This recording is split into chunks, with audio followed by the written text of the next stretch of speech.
I like to think of overall, thinking of your personal board of advisors or your business board as three big categories: stretch, support, and strategy. Welcome to 5-Minute Founders. If you're interested in hearing today's full conversation, you can check us out on YouTube at Jump 450. But for right now, we've only got 5 minutes.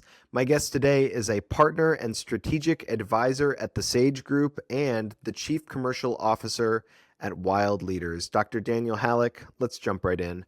What is your business and what pain point does it solve for? I am a partner and owner in the Sage Group, and the Sage Group is a business that works with business owners to help them create a path to value for themselves and for their organizations. And the pain point we solve is that every business owner will leave their business at some point. Most of them, unfortunately, will vacate it for suboptimal value. They're going to put a for sale sign up, and all the hard work, all the blood, sweat, and tears, their sacrifices are going to be diluted in value. And so we help them create an intentional path. We meet them where they are and create a path to create strategic value for themselves personally, professionally, and for their organization, including the people they love, and then call them employees, and the communities that they serve. Excellent. Do you have a couple of areas that you could kind of call out, maybe that you sort of most commonly work on with these businesses? Yeah, we really take, Matt, a whole organization full approach. So we're working on them with their wealth plan as owners, because they're gonna come into wealth through the work that we do. So we help them with their wealth plan and a career plan, so that when they one day exit, if they're at retirement age, they have something great to sail into. If they're younger, as a founder owner, because we're working with owners, often founders. If they're younger, we want to make sure that they have a next step and a plan for maybe how to reinvest their money, what's that could look like. So it's covering their wealth plan.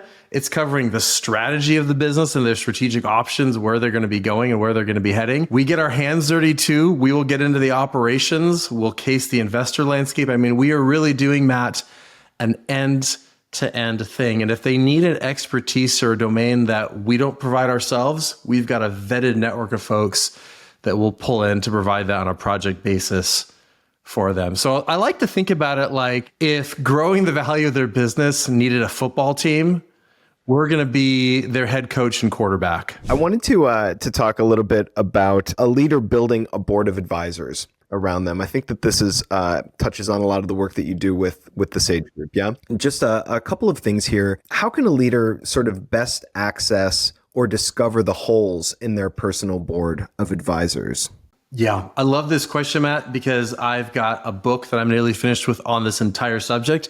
And the TED Talk was chapter 3 of the book. So the whole idea is, I call these people, your personal board of advisors, your relational investors. And how do you find the right people around you? And that's so key, because the absence or presence of those relationships can be the key that blocks or unlocks value in a business.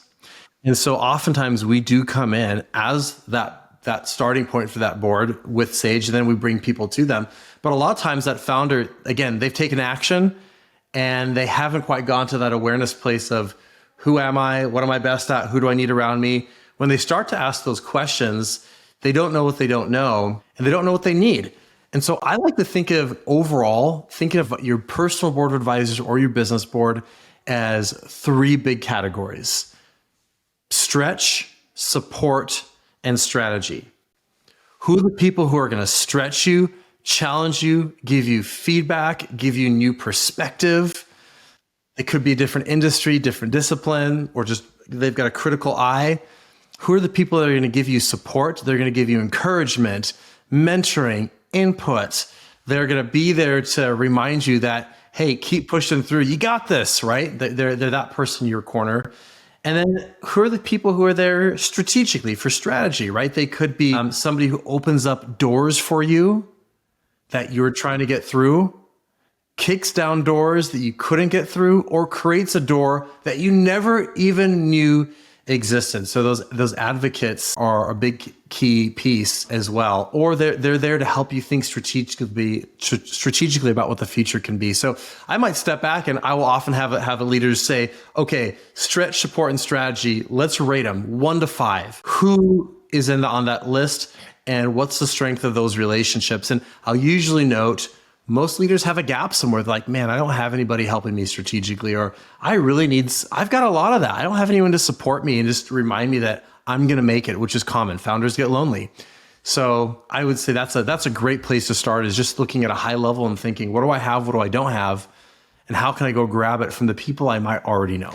That's all the time we have for today. If you're interested in hearing the rest of my conversation with Dr. Daniel Hallak, you can check us out on YouTube at Jump 450. Don't forget to subscribe, and we'll see you next time.